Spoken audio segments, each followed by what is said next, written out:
They laughed when the old man walked into the gun store, his boots scraping softly against the tiled floor, his hat tilted low, and a long gray coat draped over his shoulders. His movements were slow, deliberate, and almost fragile. The young men behind the counter exchanged glances and smirked. To them, he looked like a relic from another time, a man who probably couldn't even lift half the rifles displayed on the wall. The bell above the door still jingled as he stepped up to the counter and nodded politely, looking for something in particular, old-timer.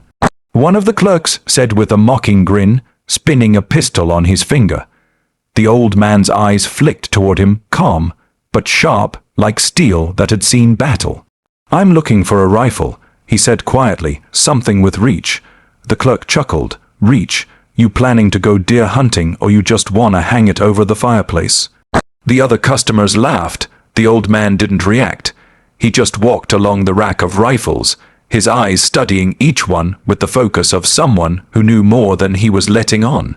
His fingers brushed the barrels smooth, clean, cold metal. He stopped in front of an old Bowl Taction rifle that hadn't been touched in months. Dust covered the scope. "This one," he said. The clerk snorted. "That, nobody buys those anymore, sir. It's outdated. You'll barely hit the target at 50 yards with that thing." The old man turned slowly, his eyes locking on the clerk's. 50 yards is just the war. "Mup, son," he said quietly. There was something about the tone, calm but carrying the weight of truth, that silenced the laughter for a moment.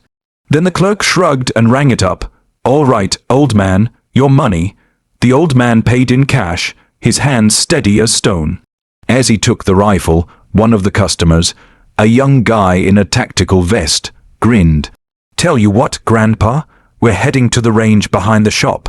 Why don't you come show us how that antique shoots?" The old man nodded once. "All right." The laughter started again as they followed him out to the back lot. The range stretched out behind the store, targets lined up at 50, 100, and 500 yards. The sun was dipping low, glinting off the steel plates. The young men took turns firing, each boasting about their aim. The air smelled of gunpowder and arrogance. "Your turn, old man," one of them said, tossing him a box of rounds. The old man set his rifle down on the bench, adjusted the scope, and crouched slowly, his movements smooth but deliberate. He didn't rush, he didn't speak, he just breathed. Then he looked through the scope. The others watched, smirking, waiting for him to miss. The first shot rang out, crack echoing down the range. The farthest steel plate, 500 yards, spun violently. The group went silent. "Lucky shot," one muttered. The old man reloaded without looking up. Crack, another perfect hit. Then another. 3, 4, 5, each shot timed with his breathing, each target dropping like dominoes. The only sound was the rifle's bolt sliding and the distant clang of steel surrendering to precision. By the 6th shot, nobody laughed. The old man finally stood, dusted off his coat, and looked at them. "That rifle's not outdated," he said softly. "It just needs someone who remembers how to listen to it." One of the younger men stepped forward, wide-eyed. Who are you?" The old man paused, looking at the horizon. "Name doesn't matter," he said. But one of them recognized the way he held the rifle, the grip, the posture, the calm that only came from years of combat. "Wait," the clerk whispered. "You're not you used to serve, didn't you?" The old man gave a faint smile. "A long time ago, before some of you were born." The silence deepened. The store owner, who had stepped out to see the commotion, froze when he saw the grouping on the targets. Perfect center hits at impossible range. He walked closer, squinting. "I'll be damned," he muttered. "That's not just shooting, that's art." The old man looked down at the rifle, his reflection shimmering in the barrel. "It's not about the weapon," he said quietly. "It's about the man behind it." The crowd stood still, unsure of what to say. A few looked embarrassed. The same clerk who'd mocked him now stepped forward and extended his hand. "Sir, I didn't mean—" The old man nodded, shaking it once. "Son, never judge a man by how old his hands look. Judge him by how steady they are when it matters. He slung the rifle over his shoulder and began walking away, the setting sun outlining his figure in gold. No one said a word. The bell on the gun store door jingled again as he left, disappearing down the road. A minute passed before anyone moved. Finally, one of the young shooters broke the silence. What the hell just happened? The clerk, still staring at the targets, whispered, "We just got schooled by a ghost." Inside the store, that old rifle spot on the wall was empty, and everyone who had laughed earlier couldn't stop thinking about the man who had walked in quiet and left them speechless. Some said later that he was a retired sniper, a legend from wars they'd only read about. Others swore he came from a nearby town where he trained marksmen decades ago. Nobody really knew, but what they all agreed on was this. For 1 hour, they had met someone who reminded them that greatness doesn't shout. It walks in quietly, proves its point, and leaves before the applause.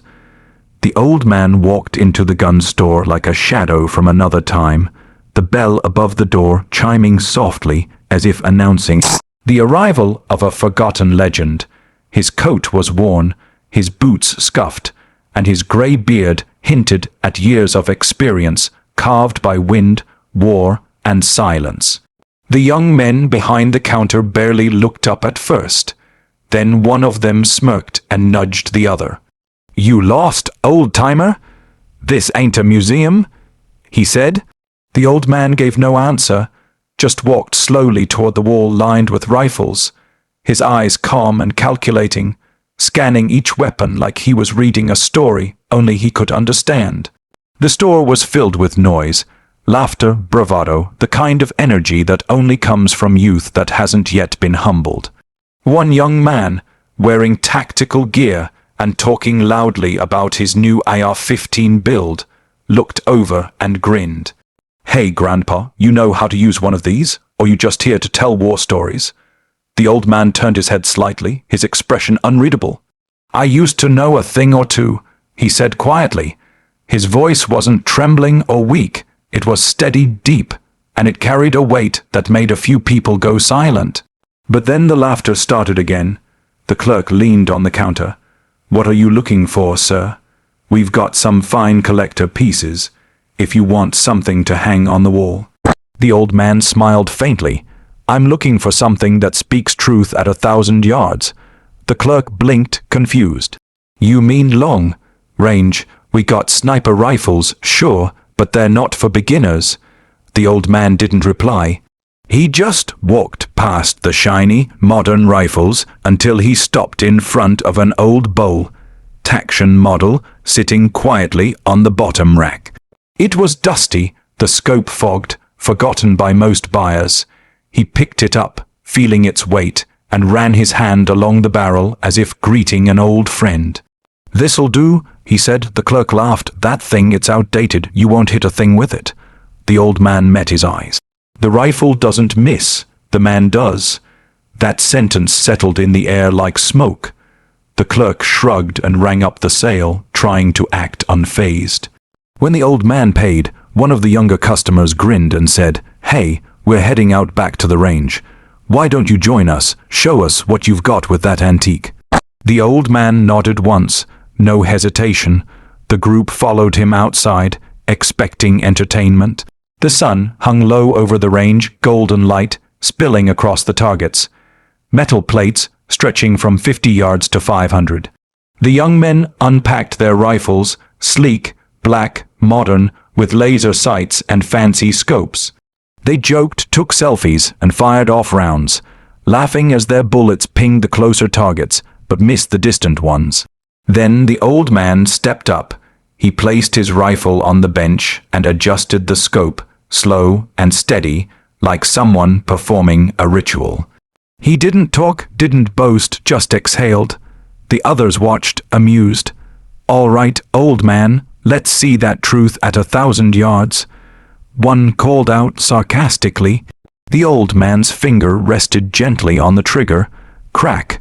The sound echoed, and the farthest steel plate, the one they'd all missed, rang with a clean metallic note. Silence, he reloaded. Crack, another perfect hit. Crack, another. He worked the bolt like it was part of his heartbeat, calm, precise, and deliberate. By the fifth shot, the laughter was gone. By the sixth, nobody even breathed. The target's downrange, all 500 yards out, now swung gently in the wind, each hit dead center. The old man stood, brushed the dust from his sleeve, and turned to face them. "The rifle's just a tool," he said softly. "It's the man behind it that counts." Nobody spoke. The same clerk who had mocked him earlier finally stammered, "Sir, where'd you learn to shoot like that?" The old man looked at him for a moment, his eyes distant. "A long time ago," he said. "Different kind of range. Targets didn't swing back then." The words carried something heavy, something real. One of the young men whispered, "You were military." The old man smiled faintly, not confirming, not denying. "I used to teach people how not to miss when it mattered most." The store owner had stepped outside by now, drawn by the shots. He stared downrange, shaking his head in disbelief. "That's a perfect grouping," he said quietly. "You don't see that even in competitions." The old man looked at the rifle one last time, then handed it to the stunned clerk. "Keep it clean, it deserves respect." The clerk hesitated. "You're leaving it? Don't need it anymore," the old man replied. "I just needed to see if my hands still remember." He turned, his boots crunching against the gravel, and started walking toward the horizon, the sunset painting his silhouette in gold and fire. The air stayed still for a long time after he left. Nobody spoke. One of the younger men finally broke the silence. "Who was that guy?" The store owner exhaled slowly. "Someone who's done more with less than most of us ever will." Inside, the group gathered around the counter, still shaken. The rifle sat there like a relic of truth, its barrel still warm. The clerk, the one who had laughed the loudest, finally said quietly, "I'll never make fun of an old man again." Word spread quickly around town about the old man who had walked into the gun store, humiliated the arrogant, and left without saying his name. Some said he was a retired sniper from a war decades past. Others swore he'd been part of a special unit, the kind that doesn't exist on paper. But everyone agreed on one thing: when he picked up that rifle, time itself seemed to stop. He didn't need gadgets, lasers, or high-tech scopes. All he needed was breath, focus, and memory. A week later, the same rifle hung above the counter with a small plaque beneath it that read, "Respect experience." It's what keeps the legends alive. The young men who'd mocked him never forgot that day.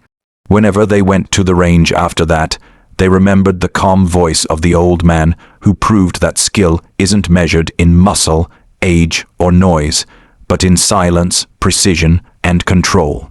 They had laughed when he walked in, but 1 hour later, nobody could speak.